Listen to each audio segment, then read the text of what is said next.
Botad rural police દ્વારા દેશી pistol સાથે બે શખ્સોને ઝડપી લીધા હતા। બોટાદના સેથડી ગામ નજીક વોચમાં રહેતા બે શખ્સો દેશી બનાવટની પિસ્તોલ સાથે ઝડપાયા હતા।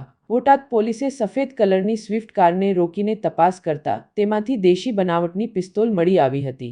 પોલીસે કારમાં સવાર જયદેવભાઈ સંજયભાઈ ધાંધલ અને એક સગીરની ધરપકડ કરી છે। પોલીસે હાલમાં પિસ્તોલ, કાર સહિતનો મુદ્દામાલ કબજે કરીને 3 સામે ગુનો નોંધીને ધોરણસર આગળની કાર્યવાહી હાથ ધરી છે।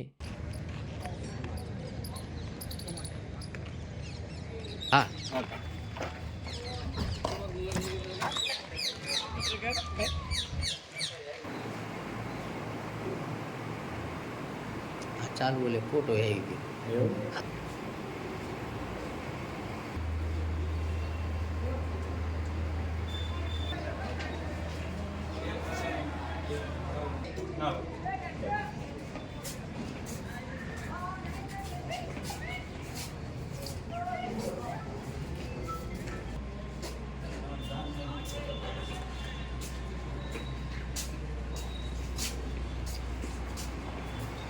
બોટાદ રૂરલ પોલીસ સ્ટેશન વિસ્તારમાં જે સેથડી ગામે સમટેડા એક તરફ જવાના 3 રસ્તા ઉપર બોટાદ રૂરલ પોલીસ ઇન્સ્પેક્ટર શ્રીનાઓ પેટ્રોલિંગમાં હતા। દરમિયાન તેમને એક બાતમી મળી હતી, જેમાં એક સફેદ કલરની જે નંબર પ્લેટ વગરની ગાડી છે તેમાં અમુક ઇસમો વેપન લઈને આવતા હોય તેવી હકીકત સામે આવી હતી। આથી તે બાબતે રેડ કરતા કુલ 3 વ્યક્તિઓ વિરુદ્ધમાં ફરિયાદ દાખલ કરવામાં આવી છે અને એક દેશી પિસ્ટલ, અગ્નિશસ્ત્ર, હાથ બનાવટની તથા આ ગાડી કબજે કરવામાં આવ્યું છે।